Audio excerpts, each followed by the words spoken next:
Hi friends, గత వీడియోలో అనగా తల్లికోట యుద్ధం తర్వాత విజయనగర సామ్రాజ్య చరిత్ర 7వ భాగంలో వెల్లూరు వద్ద జరిగిన యుద్ధం గురించి చర్చించుకున్నాము.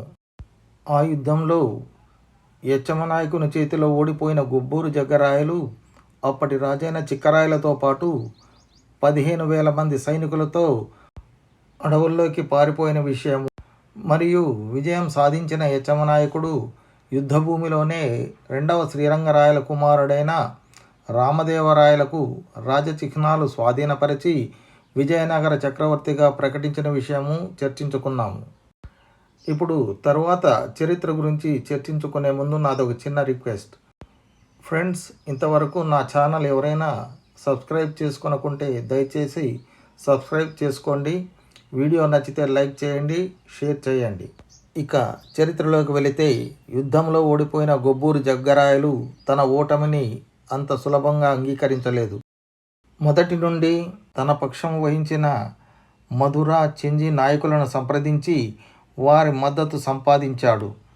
ఓటమి పొంది ప్రతిష్ట కోల్పోయిన అనంతరము అతను మరింత బలపడినట్లు అర్థమవుతోంది. ఈ విషయం తెలుసుకున్న యచ్చమనాయకుడు ఒక బలమైన మిత్రుడి సహాయం లేకుండా గొబ్బూరు జగ్గరాయలను ఎదిరించడం చాలా కష్టమని భావించాడు. అయితే యచ్చమనాయకుడు ఎంత ధైర్యశాలో, వ్యూహాలు పన్నడంలో అంత దిట్ట. మధుర, చెంజి నాయకులు బలపడడం వల్ల అసూయ చెందిన తంజావూరు నాయకుడు తాను అడిగిన వెంటనే తన వైపు వస్తాడని యచ్చమనాయకుడు ఊహించాడు. అందువల్ల తానే స్వయంగా తంజావూరు ఆస్థానానికి వెళ్ళి రామదేవరాయలను తన పూర్వుల సింహాసనంపై కూర్చోబెట్టవలసిందిగా అభ్యర్థించాడు. యచ్చమనాయకుని కోరికను మన్నించి రఘునాథరాయలు సహాయం చేస్తానని వాగ్దానం ఇచ్చాడు. తంజావూరులో రాయభారాన్ని విజయవంతంగా పూర్తి చేసుకుని యచ్చమనాయకుడు వెల్లూరుకు తిరిగి వచ్చాడు. యచ్చమనాయకుడు బలగాలన్నింటినీ సమకూర్చుకొని జగ్గరాయలు తన మిత్రులతో పాటు స్థావరం ఏర్పరచుకున్న తిరుచిరాపల్లి పరిసర ప్రాంతాలకు బయలుదేరి వెళ్ళాడు. ఆ బృందంలో యచ్చమనాయకుడు రామదేవరాయలతోనూ మరెందరో నాయకులతోనూ బయలుదేరాడు. వీరిలో ముఖ్యులు అతని సోదరులు సింగప, రాయప, అయ్యప, దామెర్ల కరిచెన్న, చెరకు వెంగళ నాయకుడు, కేతిరెడ్డి రఘునాథుడు, పవాడ కృష్ణ తదితరులు ఉన్నారు. మార్గమధ్యంలో తంజావూరు రఘునాథ నాయకుడు తన సైన్యంతో పాటు వచ్చి చేరాడు. ఇరు సైన్యాలు తిరుచిరాపల్లి వైపు దూసుకు వెళ్ళాయి.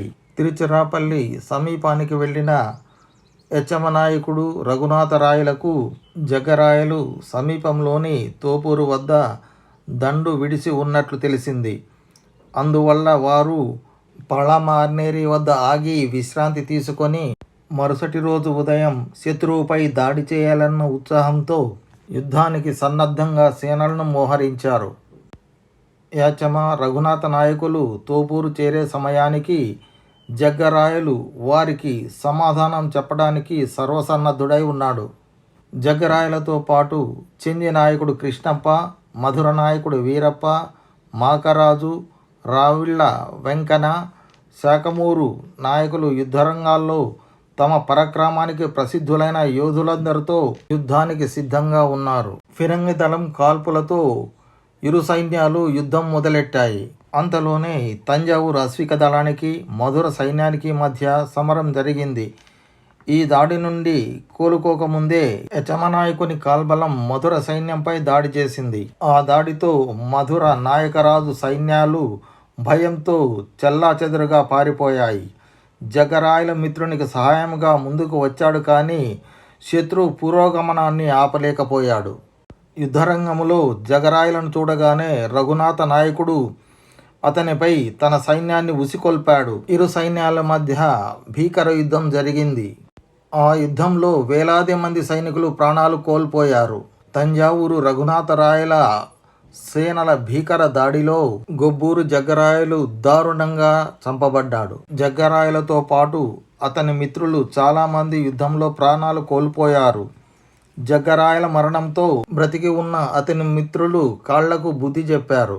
తమ శిబిరాలను, వస్తు సామగ్రిని ఉన్నదున్నట్లు వదిలి బతికి బట్ట కడితే చాలన్నట్లు పారిపోయారు అతని మిత్రులు. తోపూరు యుద్ధంలో జగ్గరాయల మరణంతో నిస్సందేహంగా అంతర్యుద్ధం ముగిసింది.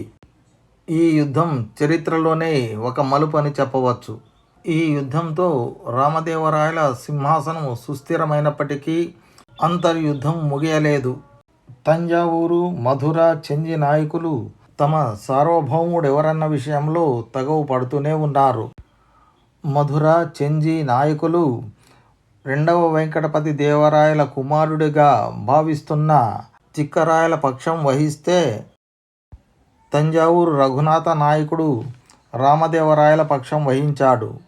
రాకుమారుడనబడే చిక్కదేవరాయలు క్రీస్తు శకం 1619లో మరణించాడు. ఆ తరువాత రామదేవరాయలు తన ప్రత్యర్థులైన గొబ్బూరు జగ్గరాయల తమ్ముడైన యతిరాజు కుమార్తెను వివాహం చేసుకోవడంతో వారిద్దరి మధ్య సంధి కుదిరింది. అయినా సామ్రాజ్యంలో అంతర్యుద్ధ అగ్నిజ్వాలలు రేపుతున్న దక్షిణ ప్రాంత నాయకులు మాత్రం ఒక అంగీకారం రావడానికి కష్టమైపోయింది.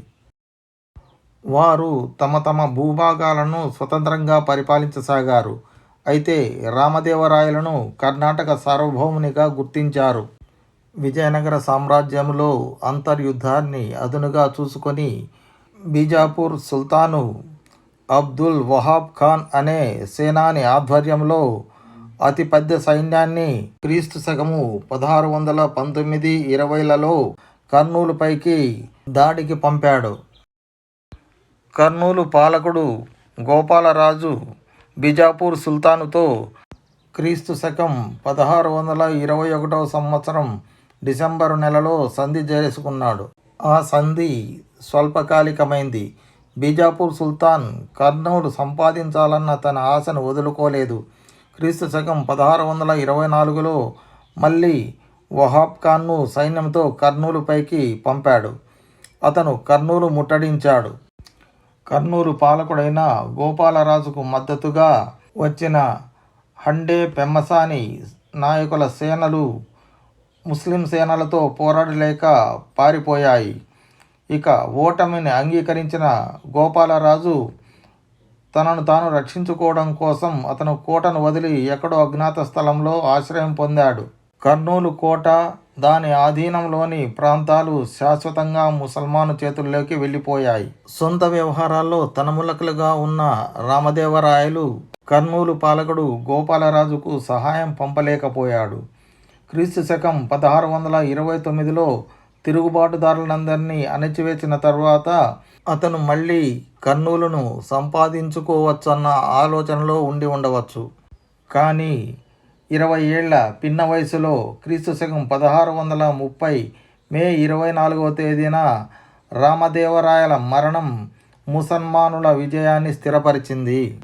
చక్రవర్తి రామదేవరాయలకు సంతానము లేనందున రామదేవరాయల మృతి కర్ణాటక రాజ్యాన్ని మళ్ళీ అరాచకత్వంలోకి, అంతర్యుద్ధంలోకి నెట్టివేసింది. చక్రవర్తి రామదేవరాయలకు కుమారులు లేరు, సోదరులు లేరు. అందువలన అతను తన సన్నిహిత బంధువు అలియ రామరాయల మనుమలలో ఒకడైన పెద వెంకటపతిని తన వారసునిగా ప్రకటించాడు. తరువాత చరిత్ర మనం 9వ భాగంలో చర్చించుకుందాము.